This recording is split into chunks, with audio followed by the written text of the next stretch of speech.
இன்னைக்கு கோழி குழம்பு ரொம்ப ஈஸியாக எப்படி வைக்கிறதுன்னு பார்ப்போம். நிறைய முறைகள் இருக்குது. இது நான் வைக்கிற ஸ்டைலில் செஞ்சுருக்கேன். 1/2 கிலோ கோழிக்கறி எடுத்து அதை கழுவி எடுத்து வச்சிடலாம். குழம்புக்கு ஒரு மீடியம் சைஸ் தேங்காய் எடுத்து துருவி ஒரு பாத்திரத்தில் எண்ணெய் சேர்த்துட்டு சோம்பு, ஜீரகம், கிராம்பு, பட்டை, இதோட ஒரு பெரிய வெங்காயம். பெரிய வெங்காயம் இல்லைன்னா சின்ன வெங்காயம் 5 எடுத்துக்கலாம். அதையும் எடுத்து கொஞ்சம் வதங்கிய பிறகு துருவிய தேங்காயை சேர்த்துட்டு இஞ்சி, பூண்டு அதையும் கொஞ்சம் சேர்த்து வதக்கிக்கலாம். இது கொஞ்சம் நேரம் ஆறட்டும். இப்போ ஒரு பாத்திரத்தில் எண்ணெய் எடுத்துக்கலாம். நல்லெண்ணெய் இந்த குழம்புக்கு ரொம்ப நல்லாயிருக்கும். நல்லெண்ணெய் இல்லை அப்படின்னு சொன்னால் நீங்கள் வீட்டில் என்ன சமைக்கிறீங்களோ அதையே பயன்படுத்திக்கோங்க.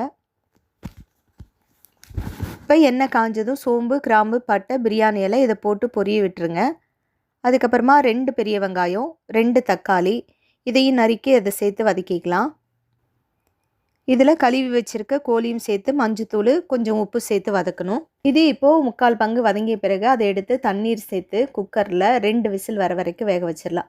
இப்போ அரைச்சி வச்சுருக்க தேங்காய், அதோட 2 ஸ்பூன் மிளகாய் தூள், 2 ஸ்பூன் மல்லித்தூள், மஞ்சத்தூள் சேர்த்து தேவையான அளவு உப்பு சேர்த்து குழம்ப கொஞ்சம் நேரம் கொதிக்க விடலாம்.